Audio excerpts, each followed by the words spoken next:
dimintai keterangan soal dugaan korupsi berupa pemberian kredit di Sritex.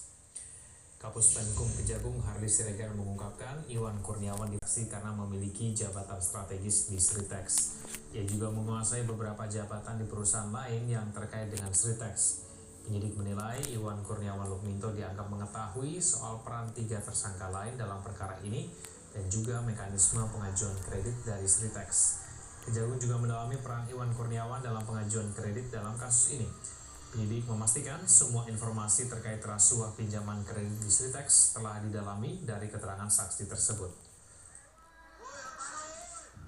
Bagaimana mekanisme terhadap pengajuan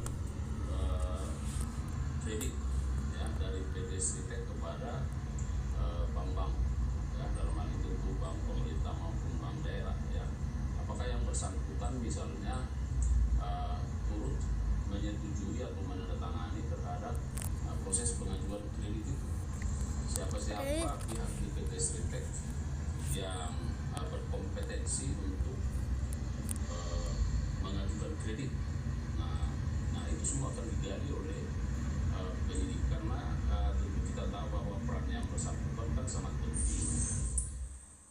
Impian ribuan warga negara Indonesia untuk menunaikan ibadah haji tahun ini harus tertunda. Direktorat Jenderal Imigrasi mencatat lebih dari 1.000 WNI terindikasi hendak berangkat ke Mekah lewat jalur tak resmi. Praktik keberangkatan haji non prosedural belum juga hilang, padahal calon jemaah lah yang paling dirugikan. Belum lama ini, keberangkatan 1.243 warga negara Indonesia ditunda karena terdeteksi hendak ke Mekah melalui jalur non prosedural. Direktorat Tempat Pemeriksaan Imigrasi Sumentra menekankan penundaan keberangkatan dilakukan untuk menghindarkan WNI dari potensi masalah baik di dalam negeri maupun luar negeri. Masih soal jalur haji non prosedural, sebanyak 3 warga negara Indonesia ditemukan aparat keamanan Arab Saudi di area Gurun wilayah Jumum Makkah. 1 orang ditemukan meninggal pada tanggal 27 dalam patroli polisi Bali ditemukan almarhum sudah meninggal dunia karena dehidrasi dan 2 WNI lainnya dalam kondisi lemas dan kemudian dirawat di rumah sakit. Kepala BP Haji mengimbau kepada seluruh calon jemaah haji untuk mendaftar melalui jalur resmi dan sesuai prosedur yang berlaku.